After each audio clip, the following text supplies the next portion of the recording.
podcast is part of the Sports Social Podcast Network. Hello and welcome to AI Scouted on Anfield Index Pro. I'm Dave Hendrick, joined as always by Mr. Karl Matchett. How are you, sir? Better than Barnabas Varga. Probably not quite as good as the vast majority of the Spanish national team.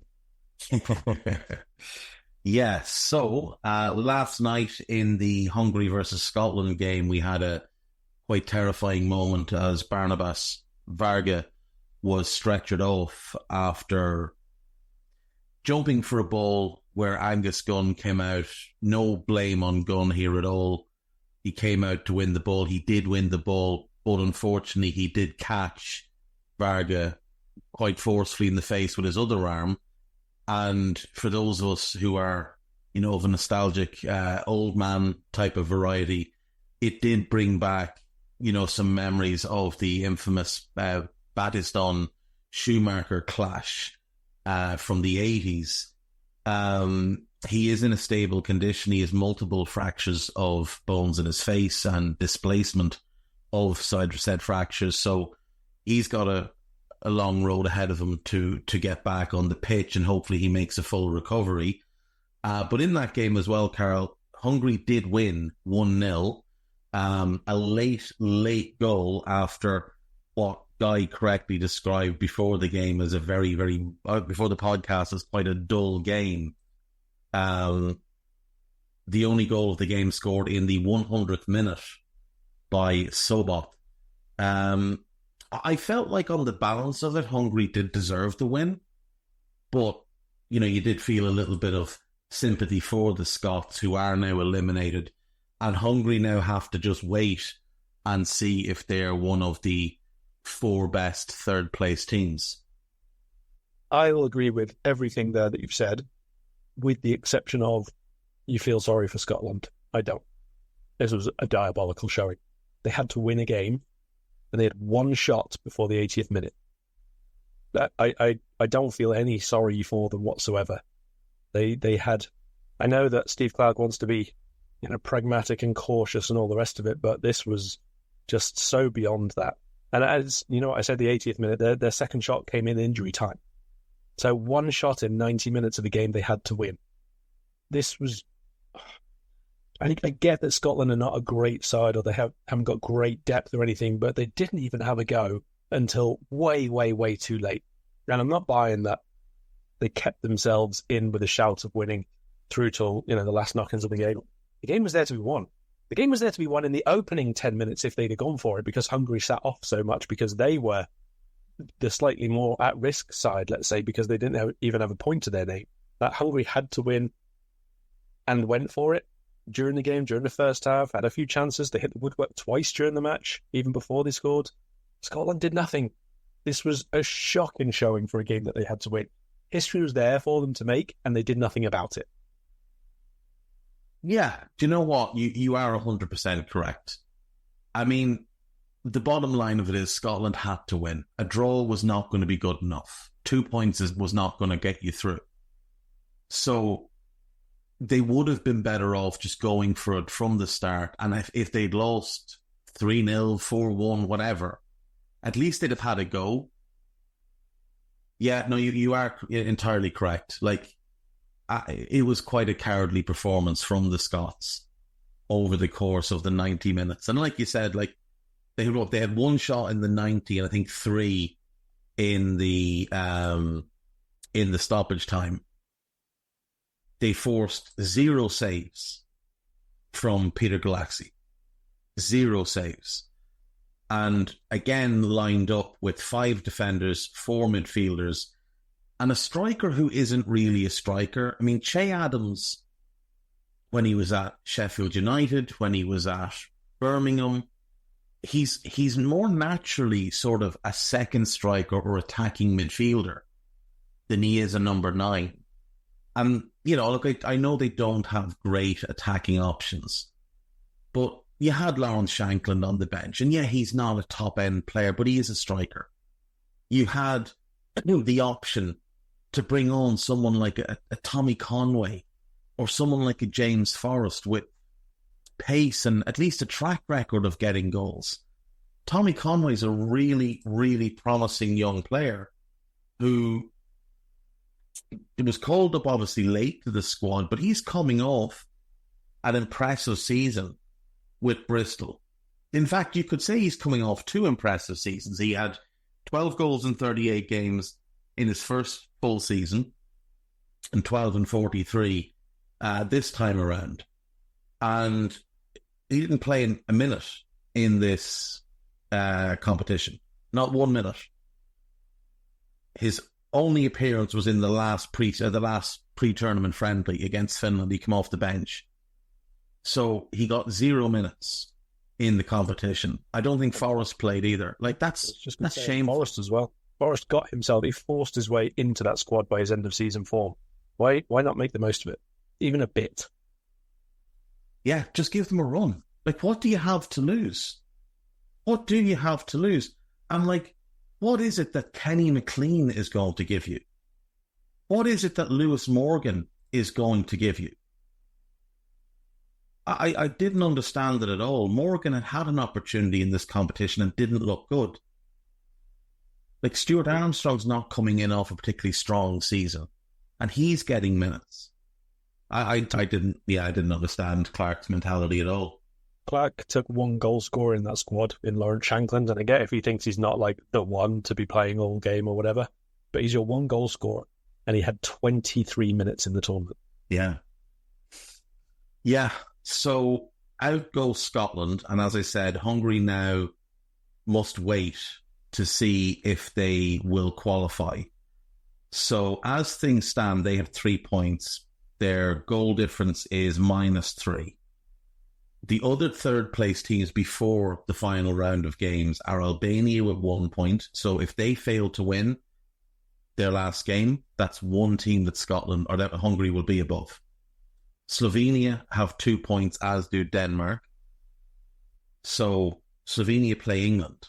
So should they lose to England, then that's 2 teams below. So that would mean Hungary are through. And there's still obviously 3 others. There's Austria, but they have 3. Slovakia, they have 3. And the Czech Republic, who have 1 point, and they play Turkey next. Georgia also have 1. They play Portugal. Maybe Portugal rests some players for the final game, so maybe Georgia have a chance in that one. But I wouldn't give the Czechs a huge... Although Turkey looked really poor against Portugal, so maybe. But there is a good possibility for Hungary that it does break their way and that they do progress. They haven't exactly lit the tournament up, though I thought the second half performance against Switzerland was quite good until they got caught on the counter for the third goal. They were okay against the Germans, and last night they had a go. You could tell they were a little bit rattled after the injury to what's clearly a very popular teammate. Just on Dominic, what have you made of his group stage performances? Oh, God, difficult. Flashes of being really good, but they aren't really just flashes. Like, very, very isolated moments. I don't really think he's put together a performance, to be fair. Yeah. Last night, I think he was quite a bit more withdrawn, quite a bit more probably in that team mentality of we absolutely cannot go behind here. Yeah, like you can see that he's got technical quality above the level of quite a few other people with some of the things that he does, but I wouldn't say he played well as a whole, certainly not in the way he can dominate a match. No, he still doesn't look 100% right, does he? Like, it's still that kind of patchy performances we were seeing in the back half of the season when he came back from the injury. So we'll have to wait and see if there's something lingering there. In the other game last night, then, we had Switzerland versus Germany. The Swiss went ahead through Dallin Doi. Really well-worked goal. Then they thought they'd got a second through Vargas, but he just mistimed his run ever so slightly. And then the Germans, who just kept plugging away and had most of the ball, and they'd had a goal ruled out, the Andrich goal from Musiala's late challenge in the build-up. But the ball spread wide to David Raum. He produces a gorgeous cross, and another sub, Nicholas Fulkrug, rises highest and heads home. Really nice goal, really well-worked goal. I thought the draw was probably the right result, but you did have to feel a little bit sorry for the Swiss, or at least I did, because, you know, they were just so close to what would have been a great and quite historic win for them, and they would have ended up topping the group. But the better team has topped the group now. Germany have been very impressive and will be formidable in the knockout phases, but them and the Swiss are through. And, you know, you always mention just how the Swiss just have this mindset of getting their way through difficult groups. And this could have been a tricky group because obviously the Hungarians' first game, they were well up for it. They draw with the Scots, which I think they'll be disappointed about. But a draw with Germany is still a good result for them, and nobody will be looking forward to facing them in the round of 16. Yeah, agreed. Obviously very, very close to topping that group, and with topping the group, not just causing an upset there, but sort of upsetting a lot of probably plans, predictions, expectations for how the tournament unfolds thereafter. Because obviously Germany then would have been in a very different looking lineup for the knockouty bits, but like you say, they just have that way themselves. Suddenly they have this ability, and it does seem like that could be a moment for Germany, which is very important as the tournament progresses. You know, they've had a really good run a really good run. Obviously, don't play every week or anything, but they started playing very, very well from the start of this year. But maybe they haven't had that kind of moment where they've actually had to overcome adversity and force themselves a good result. You know, so it could be very, very beneficial for them in the long run as well. A bit surprised maybe that they didn't rotate one or two more. Obviously, they're going to lose Jonathan Tah now for the last 16. Is that a bad thing? Well, maybe not, but obviously they're going for established partnerships and so on, so usually you want to keep that. But what I would say is maybe, although I did expect them to maybe rotate a bit more, perhaps almost losing shows that they were right not to, and that the margins are a bit closer than we thought on the very first day of the tournament, especially as you play 4 games in the space of 2 weeks or whatever, and then the next one comes along and you're facing ever better players, you know, so they will have to chop and change a little bit more now because they haven't in the group stage. So maybe you see earlier subs or one rotation for a position here and there in the next couple of games if they go on. But Switzerland, yeah, really, really impressed by them overall. I think they'll be a very, very strong side if it goes to plan. I think is it possibly Italy they go up against? I can't remember now which way around it is. Whoever, nobody, like you said, will want to be playing them.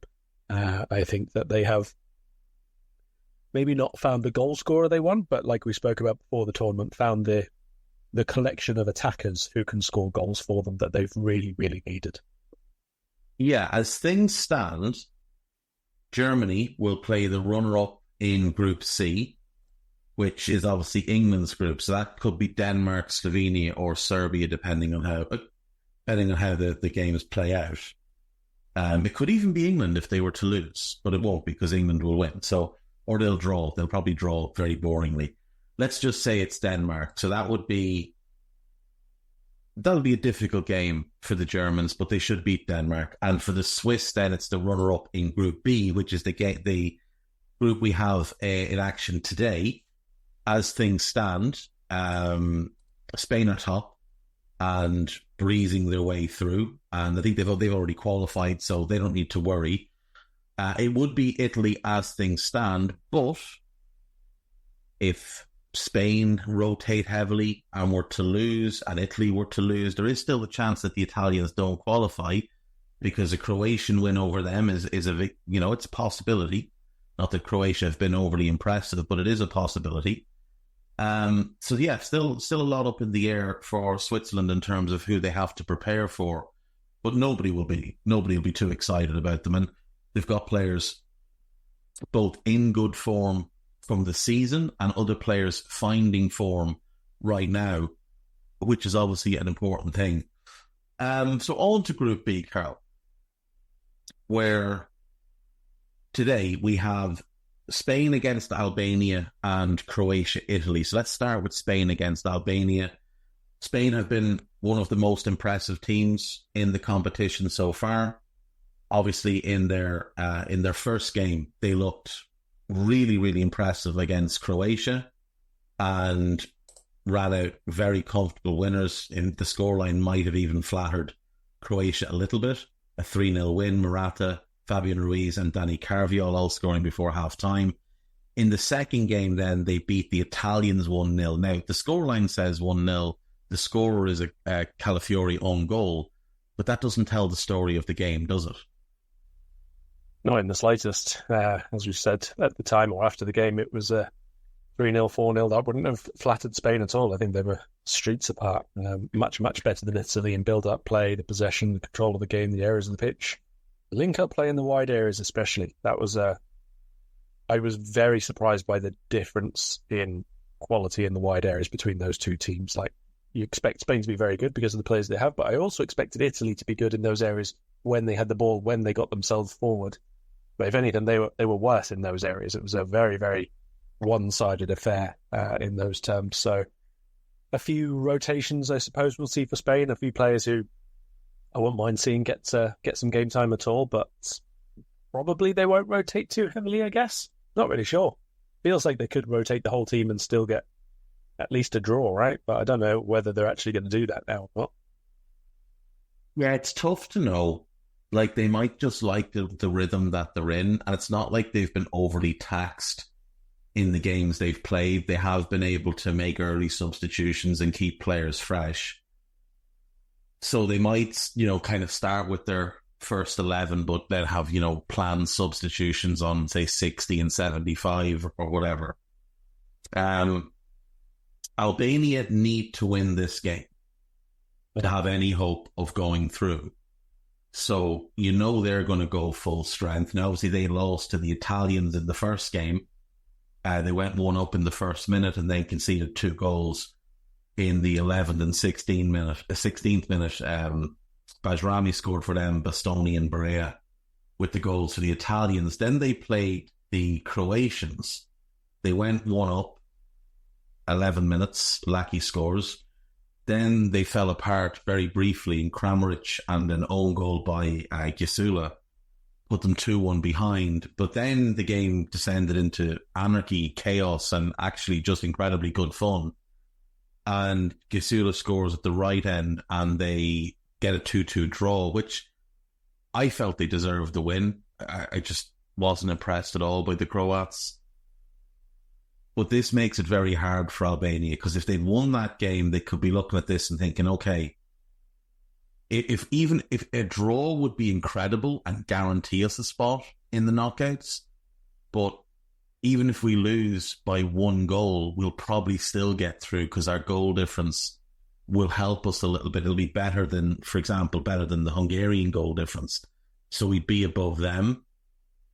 But now they're in a position where they have to win. And I trying all as I might, I just can't see them beating this Spanish team. Not with the way Spain are playing, not with how Spain control the ball, not with the quality Spain have in midfield and in those 2 wide areas where they're just fantastic outlets, if nothing else. If Spain are under any kind of pressure, they can give it to Yamal, whose just technical ability is disgusting for a 16-year-old to be that good. And he can keep the ball, pick the right option, wait for others to get out and join him, and then they can start playing from there. Or they have that unbelievable outlet in Nico Williams with that pace, which is, he might be the quickest player at the tournament. It's just frightening when he turns the jets on, how much ground he puts between himself and the fullback. It's very rare you see a player with that kind of explosive pace that can maintain it for a long distance. But we've had a couple over the last few years in Mo and Mane when they were at their apexes. He's got that type of pace, doesn't he? Yeah, brilliant. I think Nico struggled in the first game, but his performance against his performance last time out was just exceptional. Italy just couldn't cope with him at all. He had the beating of Di Lorenzo all the first half. Second half was maybe a little bit more even, but he still beat him plenty of times. And if you're a winger and you're winning 1 out of every 2 duels, that probably is fine, to be perfectly honest. But his end product was good as well. Timing of the pair of them making the runs is really good. Obviously, a bit of that is on the person passing, but Spain don't really have any problem with that, do they, in the centre of the park? So it is definitely about the timing of the run you make, and both of them are exceptional at that. I suppose the one thing we would say is that this current Spain group, compared to previous ones, do seem to be paying a bit more attention to the minutes of the younger players. I think that's fair to say. Yeah. Yamal's been coming off, Pedri's been coming off because obviously he's had injuries and he's been utilised a lot this season. So maybe we'd see someone like Yamin and Pedri not start this game, even if they don't rotate the whole lot, which is a boost if you're Albania, although they're just bringing in someone like, I don't know, Ferran Torres or whatever, then it's still going to be a quality player, but you've not got that speedy threat that you're talking about. Because even if Albania do manage to hold out till the latter part of the game and then they've got to try and push forward themselves to still win, that piece it's a bit of a killer, isn't it? Especially late on. And it's probably worth mentioning mentioning the 2 points for Albania is not enough for them. Straight away we can say that they'd already be only fifth out of the six third place teams and still with others to play, so no good. That's the thing. They have to win this game. And I mean, a couple of things. You're right. I think those are the two most likely, Lamine and Pedri. If they are going to rotate anybody, that would be those two. And you look at the options to come in midfield, they could bring in Mikel Moreno, not a bad player at all. His club teammate, Martin Zubimendi, could come in. You could easily play him in that midfield with Rodri and Fabian Ruiz. They could play Alex Baena if they wanted a kind of a more attacking mindset from there. Out wide, you could play Ferran Torres. You could, if you really wanted to just give Albania a chance, you could play Ayoze Perez. I'm not sure why he's in the squad at all, because he's not very good, but play him. But do you know what the situation is with Dani Olmo? Is he getting close to being ready for a start, or what's the latest buzz on him? So I think he was ready to start the last game, basically, but they obviously decided to keep it. He did come on in that first match. I think he's fine now, to be perfectly honest. He's also supposedly in talks with Barcelona about a potential move back there this summer, but not really sure if that's a true thing or not, and it's obviously going to be dependent on them selling. Rafinha, probably. Yeah. Well, if I can send one message to Barcelona, it's that you'd be much better off buying Luis Diaz than Dani Olmo. So just buy Luis Diaz and then do us all a favour. They could also play Oyarzabal in a wide role if they wanted, another really good option for them. So they're in a great position. They've got Torres, Oyarzabal and Olmo could all start. And given Nico Williams can play both sides, it doesn't really matter which you go for because he's so adaptable to either side. Now, on Nico, this tournament has sort of summed him up a little bit in terms of just the fact that he is an inconsistent player, because he's a very young player. I mean, he's only 21, turns 22 in July. So, pretty stale first game.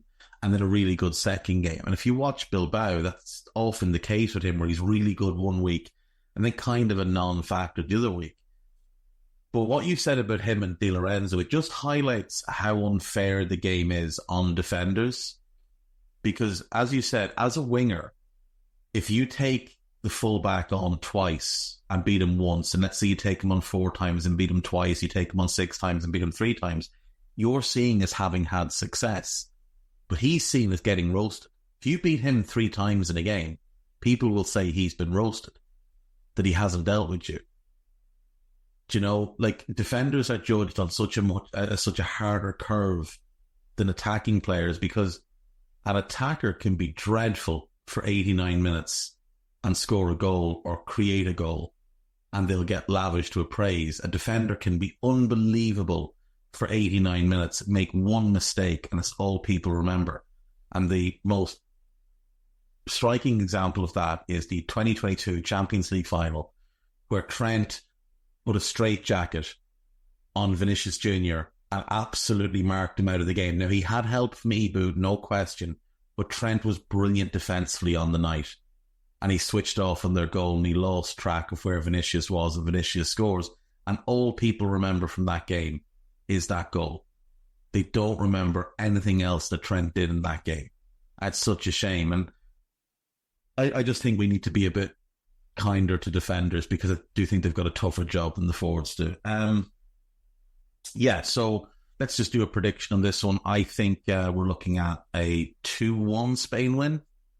I'll go for somebody finding their shooting boots, 3-1. Okay. The other game then will be Italy versus Croatia. Obviously, the Italians began with a 2-1 win over Albania, and then the 1-0 defeat to Italy. Croatia got thumped by Spain, and then a little bit of a fortunate draw. Well, I think quite a fortunate draw against Albania. We've talked about them before. Croatia are a team that turns up for the World Cup and almost treats the Euros as a bit of an inconvenience.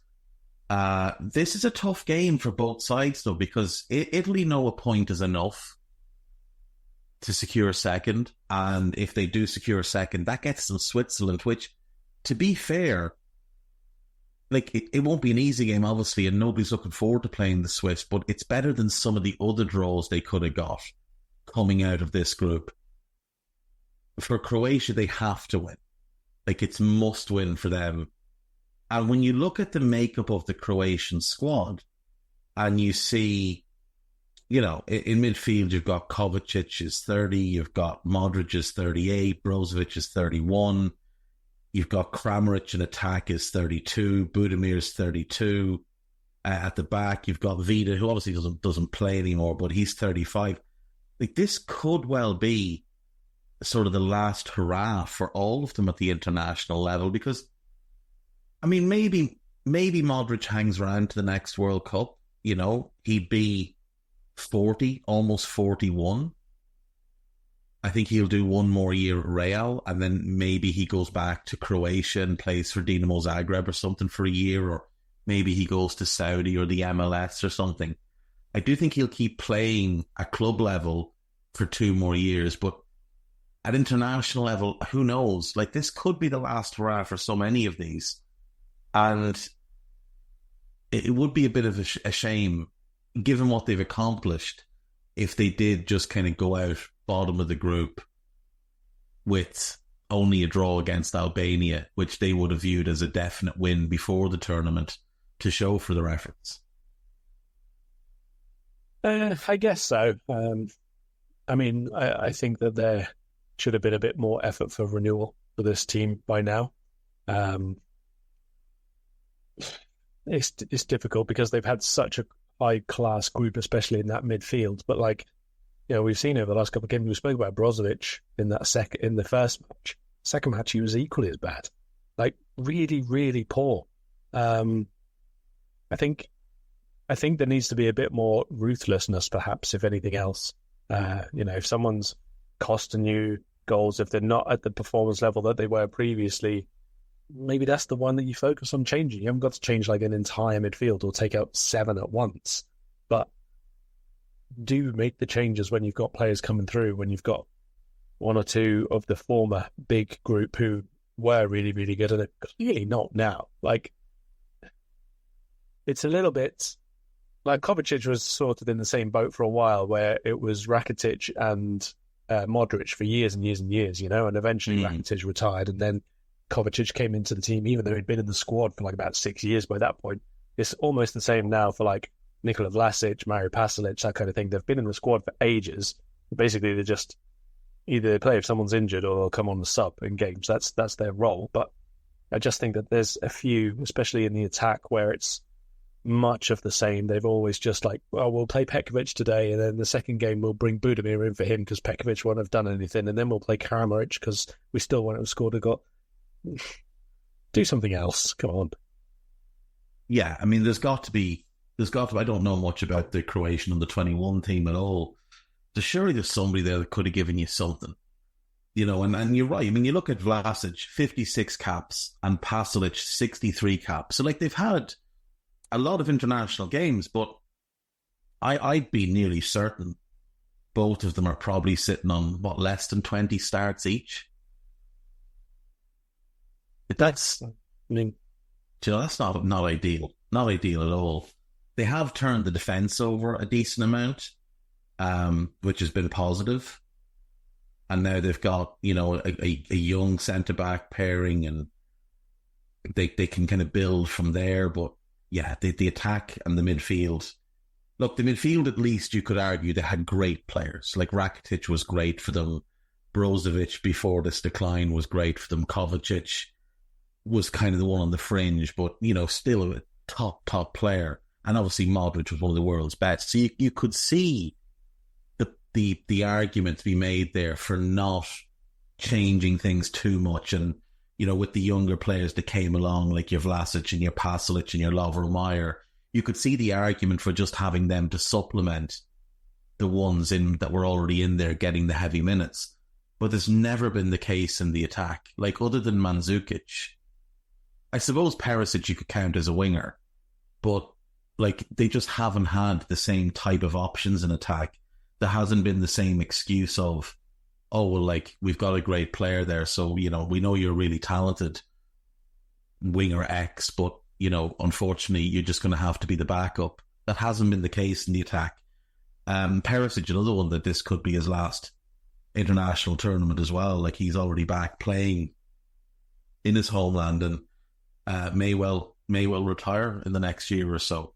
The Italians, there's quite a lot of grumbling from the Italian fan base right now about some of the decisions that have been made, Karl, in terms of the team selection, that's not brave enough, that we're not seeing enough attacking intent, that he's a little bit too locked in on certain players. And I saw a leaked team, or a suggested team, that was being reported today.